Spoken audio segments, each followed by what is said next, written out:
हालात आशुतोष जी, अभी के हालात ऐसे हैं। आपने मनमोहन सिंह का जिक्र किया तो मुझे याद आ गया 2012 का डॉक्टर मनमोहन सिंह का वो बयान, जब उन्होंने कहा था पैसे पेड़ पर नहीं उगते, और उन्होंने 1991 के आर्थिक संकट का हवाला भी दिया था। कहा था देश को दिवालिया होने से बचाने और आर्थिक स्थिरता बनाए रखने के लिए डीजल की कीमतों में वृद्धि जैसे कड़े फैसले लेना मजबूरी था। राजकोषीय घाटे का जिक्र किया था, पेट्रोलियम सब्सिडी के भारी बोझ का जिक्र किया था। मोदी ये तो नहीं कह रहे हैं कि पैसे पेड़ पर नहीं उगते, वो तो यही कह रहे हैं कि थोड़ा बचा लो, सबके लिए भला हो जाएगा। आशुतोष वर्मा जी। बिल्कुल बिल्कुल बिल्कुल जी, बिल्कुल ही। और वही मनमोहन सिंह जो विश्व के 2008 के रिसेशन को, भारत को बिल्कुल टच हुए बिना भी वो आराम से निकल के आए थे। ये क्यों नहीं बोला जाता है? हम आज की स्थिति बात कर रहे हैं। और आज जो अभी मेरी साथी प्रियंका गुप्ता जी ने बोला कि मोदी जी, और आपने बोला भाई वो घूमने नहीं गए हैं, मैं तो कहता हूँ बिल्कुल नहीं घूमने गए हैं।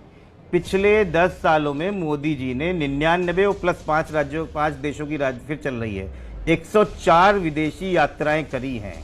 और इन पे जो आंकड़ा दिया गया है, 2025 तक आंकड़ा दिया, 26 का आंकड़ा नहीं है, 760 करोड़ रुपए खर्च हुए हैं।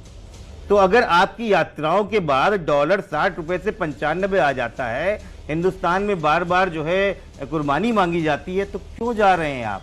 ऐसा कौन सी चीज आप उठा के लेके आए हैं जो देशवासियों ने कहा कि आज हमको फायदा मिला? वो देश हित में तमाम फैसले, नरेंद्र मोदी को एक व्यक्ति तो है नहीं कि अपना बैग उठा लिया और चल दिए घूमने के लिए।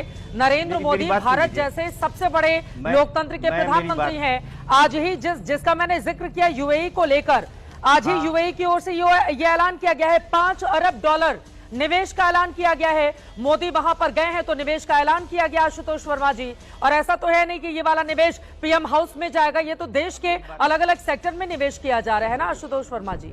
अरे सुन चित्रा जी, आप सुन तो लिया कीजिए। मैं तो कहता हूँ बिल्कुल ठीक है। हाँ। ऐसे एमओयू मैं आपको 500 गिनवा दूंगा जो हो चुके हैं, उत्तर प्रदेश, भारत, सब जगह हो चुके हैं।